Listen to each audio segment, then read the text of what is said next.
Hello and welcome to another episode of the AutoTrader Podcast. My name is Wandile Sishi. And I'm George Mienie. And we have a super interesting show for you guys today. And like every single episode, I think it's best to just kick off with what happened this past weekend, which was the F1 and one of the greatest races, I think, ever. What is wrong with Hamilton? What is wrong with Hamilton? That's a good question. I never seem to find anything. Who pitches up to a Grand Prix in a clown suit? A fashionista, an icon, the voice of the future. There's different titles that you can give, the stature that is Lewis Hamilton. What do you hate about his He looked like the circus act. I think he looked fantastic. This is one of the greatest it's questionable. It's questionable, but What is that? Look, I can't speak for him, but he's got his own agenda. Would you dress like that? Personally, not. But I don't know what to say. He looks like he kicked a cabbage.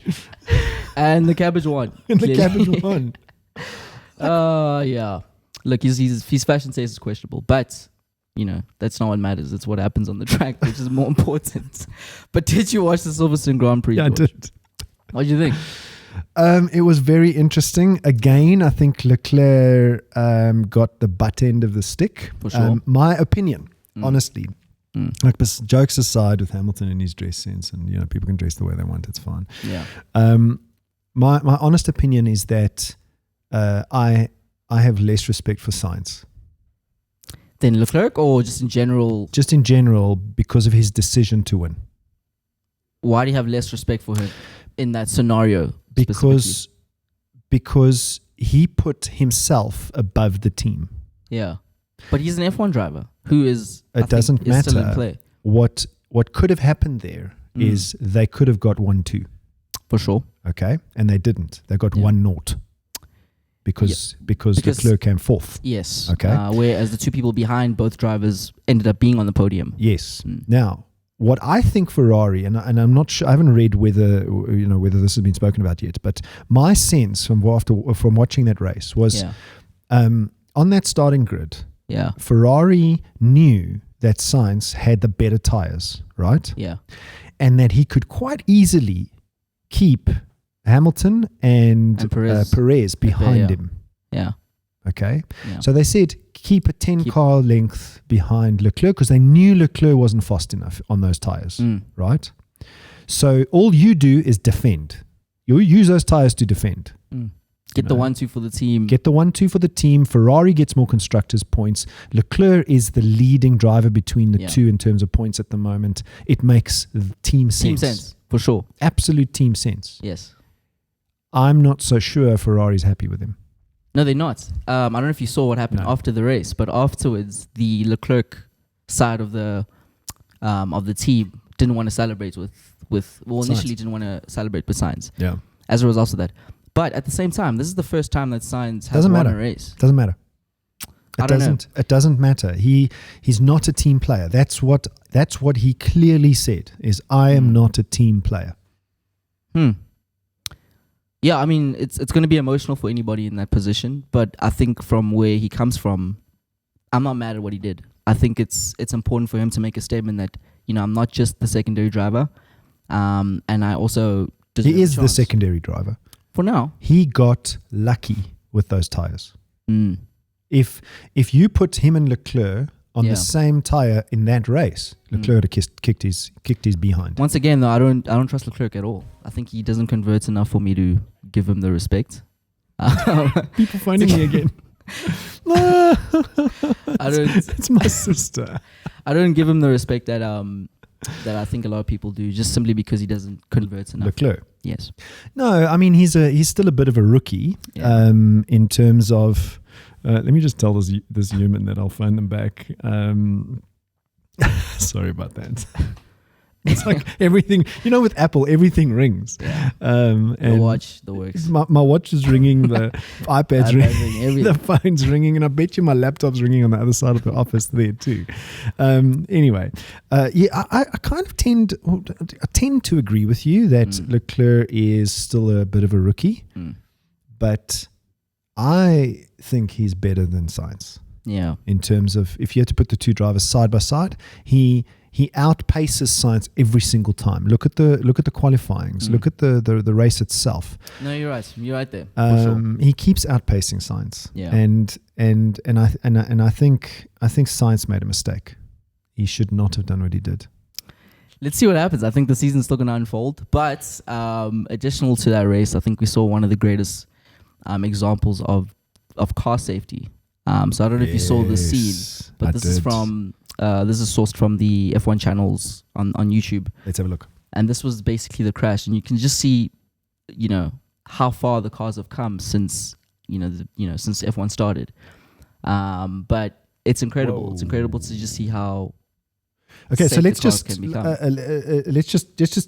look at what happened there. So when two tires touch each other, right? Mm-hmm. The one, so you can see. So basically, Pierre Gasly was trying to overtake George Russell. Yeah. He clips George Russell's car and it spins into Zhou's car, Zhou Guanyu. Yeah, Guanyu's car, but Russell's tire and Guanyu's tire, right? And it's either or. It doesn't really matter. Both tires are moving in a positive forward motion, right? Yes. Now, the tire that's behind is the one that's going to climb. Yes. And that's what happened. Yeah. Because it's climbing over the. It's climbing over the one, and then the one that's in front is going to flick it even faster. Yeah. And I don't think there's anything that could have changed that event. Yeah, for sure. There's no piece of safety that they're going to be able to put in place that's going to change two tires touching each other. Yeah. That was my point. For sure. So for me, it was horrific, but it just goes to show that the halos work. For sure. And I think a lot of people are giving the halo the credits, and rightfully so. You don't think so? I think there's a few things there. There's also the I think it's called the Hans device, which basically stops the driver's head from becoming a blender, essentially. Okay, just for everybody's benefit, where's the Hans device and how does it work? So the Hans device is basically, it's attached to your helmets, and it basically locks you to your seat. Okay. So it's almost like a secondary seatbelt. Well, you've seen those two clips on the side of the helmet. Exactly. Okay. And that's got straps to that device. Yes. And that device is attached to the car. Yes. And so it stops the driver's head. It's a seatbelt for your seatbelt for your head. Exactly. Yeah. So imagine if you're smashing into a wall at 55 Gs. Your body will stop the seatbelt. Well, seatbelt's going to stop your body, but your head's still, moving with that force. Yeah. So there's things like that have really kind of elevated and saved so many drivers' lives. But a lot of these devices are flying into modern cars. So it begs the question, are all of these flying into modern being installed in modern cars? So the question is, are modern cars as safe to drive now because of these new, I don't want to say gimmicks, but these new safety features, which are increasing car prices? But what is the impact of that? So does your car have any safety features which the impact? Does your car have any safety devices that 10 years ago you'd never see in a modern car? So side impact bars, that's was something that wasn't in cars before. Crumple zones. So what you're trying to do, and this is I'm a recreational pilot. Yeah. And what my flight instructor, actually the other day I went for a renewal test in my for my pilot's license, and one of the things my flight instructor always says is, if something happens, like you have the engine stops and you have to land, okay? Yeah. So remember, a plane continues to glide. It's just because the engine stops doesn't mean you have to fall out the sky, right? Yeah. The objective is to have the energy dissipate over a longer distance as possible. Okay, so you want to come to a slow stop, kind of glide in instead of just falling in. Yeah, you don't want to hit the ground and have a sudden stop, because it's not the crash that kills you. Mm-hmm. It's the sudden stop that kills you. Your body just can't handle 55 Gs. Yeah. So the point of all these safety features is to slow the impact on your body down. Yeah. Increase the time of the accident, essentially. Increase the time of the exactly. Delay the time of the accident to your body, and let the rest of the car absorb that energy. Side impact bars, crumple zones, so airbags other stuff take exactly that. Airbags do that. It kind of takes on the energy in your body moving forward. Yeah. And I suppose airbags are a big one. I mean, airbags have been around for a long time now. For sure. Things that are in my particular car, the Jaguar I-Pace, which suddenly catapulted most electric cars that are built in this way into a safety zone that no other petrol engine car can even rival. Yeah. And that is a internal combustion engine car has a big piece of metal inside the bonnet. The engine. Yeah. There's a big chunk of metal there. Yeah. That, and the less something can crumple, the more it becomes a projectile. Yeah. So the moment you hit something, that engine is going to start moving back into the car. Yeah. And an EV doesn't have that. The battery is literally under the car. Yeah. So it creates more crumple zone in the bonnet area. I suppose a Porsche is a very similar. I mean, I haven't looked at the Porsches. Like with any mid-engine car, could have a higher safety rating because you don't have that engine in the front. Yeah. So the crumple zones are more effective. So for me, one of the biggest safety features in EVs particularly is the fact that there's no engine block. There's no engine in the front, because I'm not sure that manufacturers of traditional ICE vehicles can solve for that problem. Airbags, yes. Crumple zones, yes. Maybe extending the distance between the driver and the actual engine block. Yeah. Making, and those things are hard. It's not like something that can crumple for the most part. A lot of parts are just kind of you can't. Rigid. It's like there's those the engine parts inside an ICE vehicle are rigid. So for me, to answer your question, modern safety. All of the things that are in cars today literally weren't there 15, 20 years ago. I mean, the VW City Golf, the Beetle,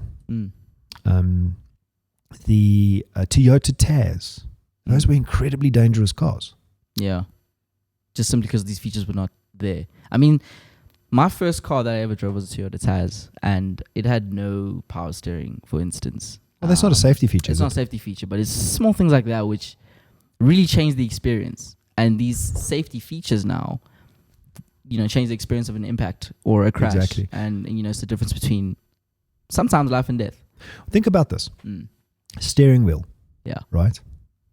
So you asked something that didn't exist 15 years ago. Yeah. Steering wheel, steering column. Yeah. Okay. So your steering wheel traditionally was attached to a bar, a pole, okay, which was attached to the rack and pinion. Yeah.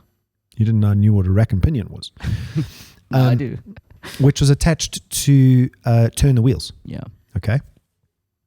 And that was a solid bar or a pipe. That's just aimed at your head constantly. That, so what are the chances of that thing being a projectile? Yeah.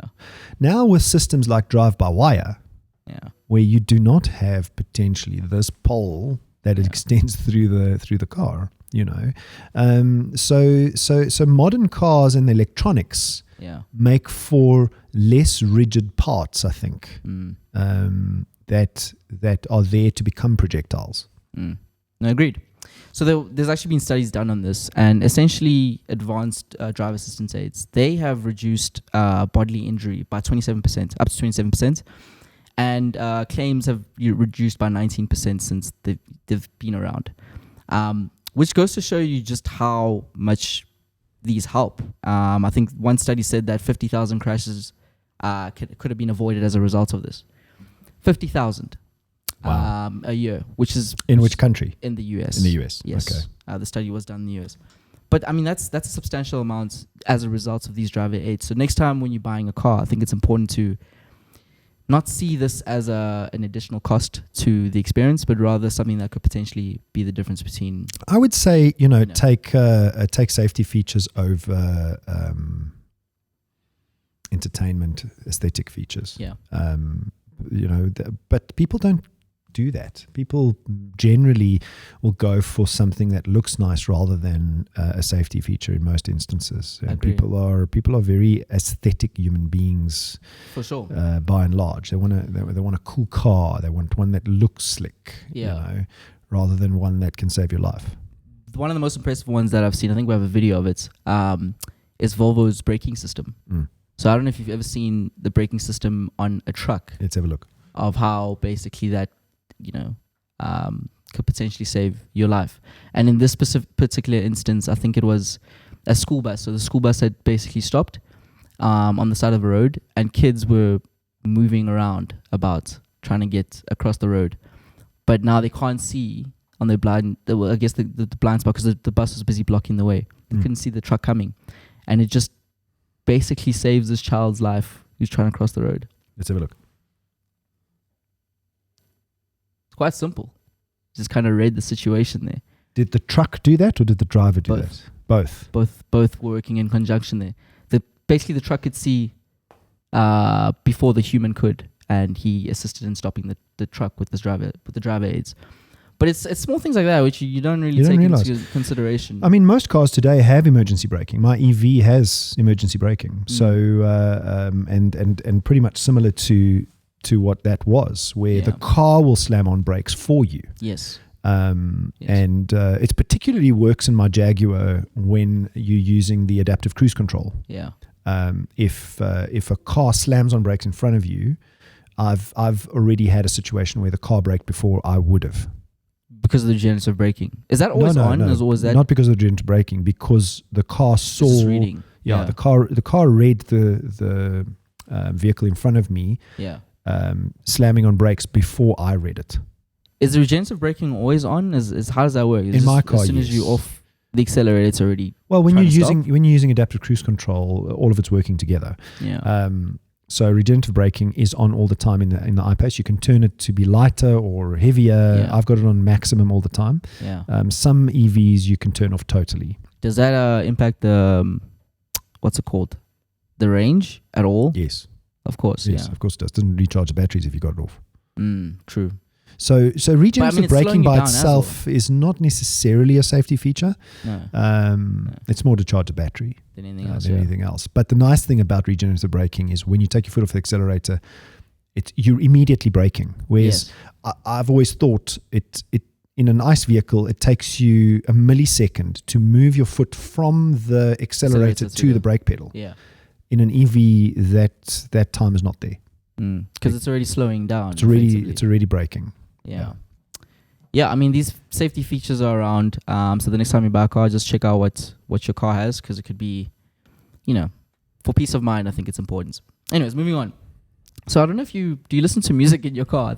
Sometimes. Yeah, what do you normally listen to? Well, I mean, most of the time I listen to books or podcasts. Yeah. So very, very few and far between do I listen to music, unless there's like a really new song that I want to, that I'm into. But most of the time I'm listening to podcasts or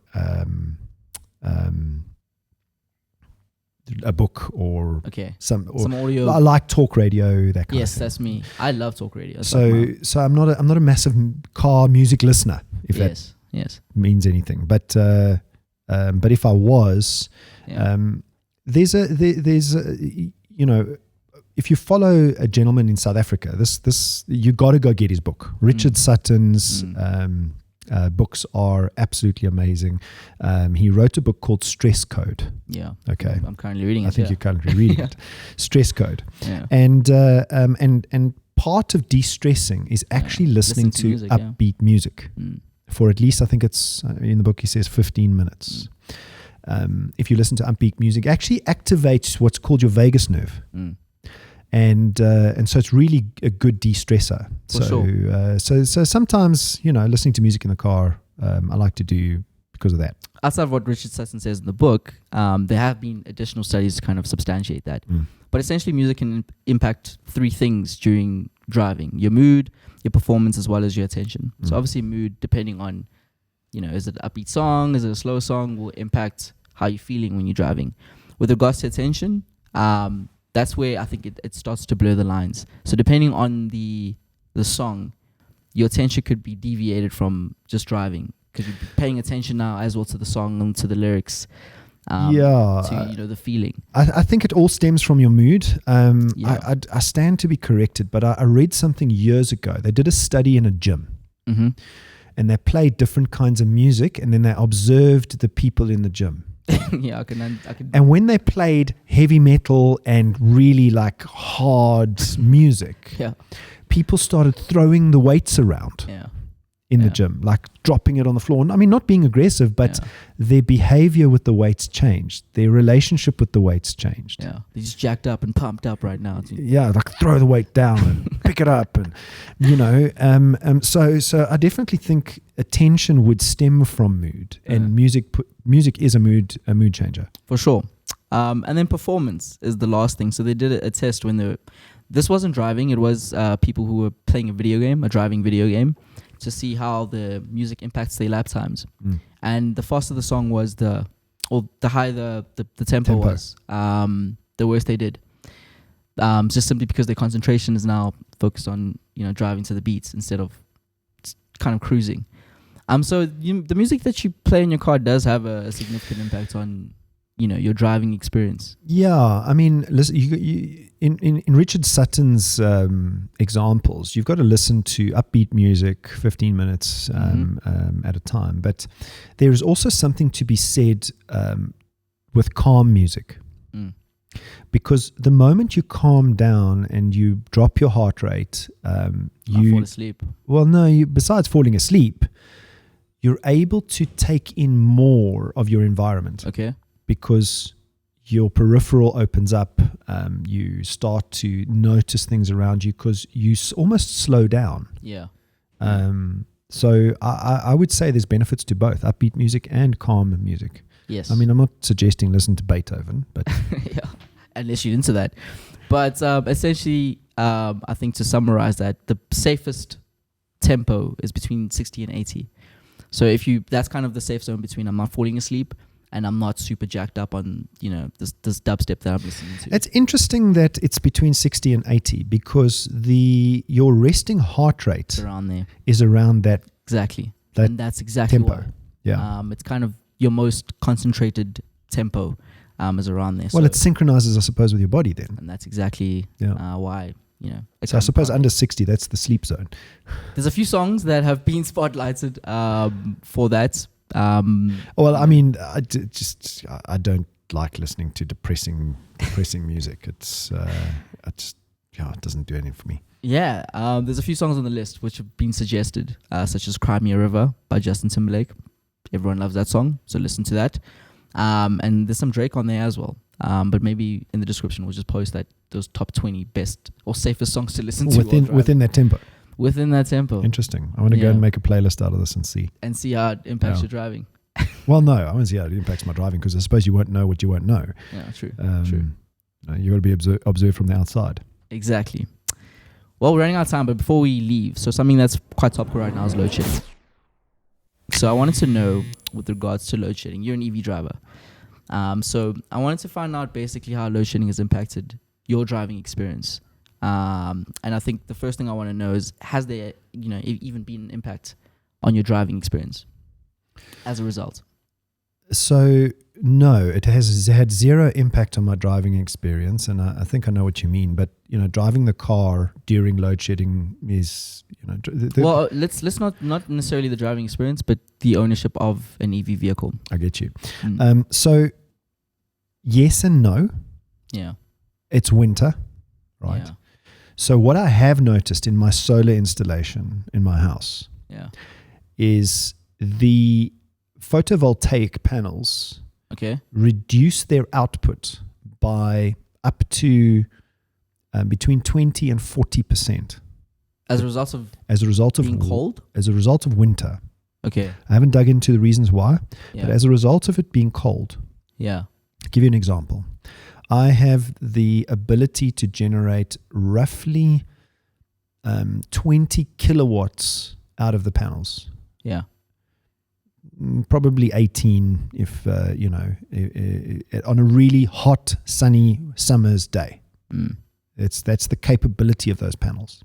Right now in winter, the maximum I've seen it go to is 7 to 8 kilowatts of output. Okay. So now I'm not generating as much electricity from the panels as I was in summer. Yeah. That does impact my ability to charge the car using the solar panels, because now the solar panels are running the house, charging the house's batteries. So that's the first thing is if you're off the grid, or you think you're off the grid from a solar point of view, your situation will change in winter. So that's the first thing. Now let's take the solar installation out of the picture, and just think about Eskom. Yeah. Right? So I haven't had a situation where I haven't been able to drive my car in the day because I don't have enough battery charge available. Even with 4 hours of load shedding, my car only needs approximately 2 hours of charge per day. Just because it's never on zero, right? It's never on zero. I mean, even if you don't get to charge, there was about this week, there were 2 days that I didn't put my car on charge.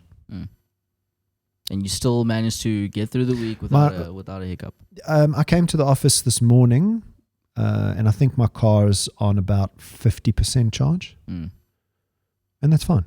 When I go home tonight, I'll stick it back on, and probably needs about 5 hours to charge it up, to 5-6 hours to charge it up to 100. If I get 2 or 3 hours of charge tonight, it'll get up to 70 or 80, even during load shedding. So even with 4 hours of load shedding twice a day, that's 8 hours. Yeah, you've still got the balance of the day. And to kind of charge, we're not having load shedding between 6 p.m. and 6 a.m. constantly. Yeah. It's only off for approximately 4 hours during that time. At max, yeah. Well, during the stages that we're currently experiencing, yeah. So then you've got another, 8 hours left. Yeah. And you only need 2 or 3 hours of charge. Okay. In order to drive your EV. And that's what people miss, is you don't need as much charge time as you think you need. Yeah. Unless you're plugging into a 3-pin socket, which only charges at 3 point something kilowatts per hour. Yeah. Whereas if you've got a wall box that charges at 7 or 11 kilowatts, it charges the car a lot faster. Okay, so really no real impact. No. Your life's kind of adjusted. Just like this morning, I actually didn't realize that I was load shedding. I'm just so used to it now that I kind of just woke up, grabbed my water, and I left. And I realized only when I hit the robots that, we're load shedding right now. Well, I mean, I think, very, very finally, that Eskom is now forcing a situation where microgrids are going to occur more and more. People are going to go off the grid, or as much off the grid as they can with a solar installation, from a solar installation point of view. And that doesn't bode well for Eskom, because they will lose revenue. Yeah. And the moment they lose revenue, the next thing is they might put up the prices. Yeah. Right. When they put up the prices, they will force more people to go microgrid, solar. It's a cycle, yeah. And then, cycle. Well, it's called a death spiral. Eventually, what happens then?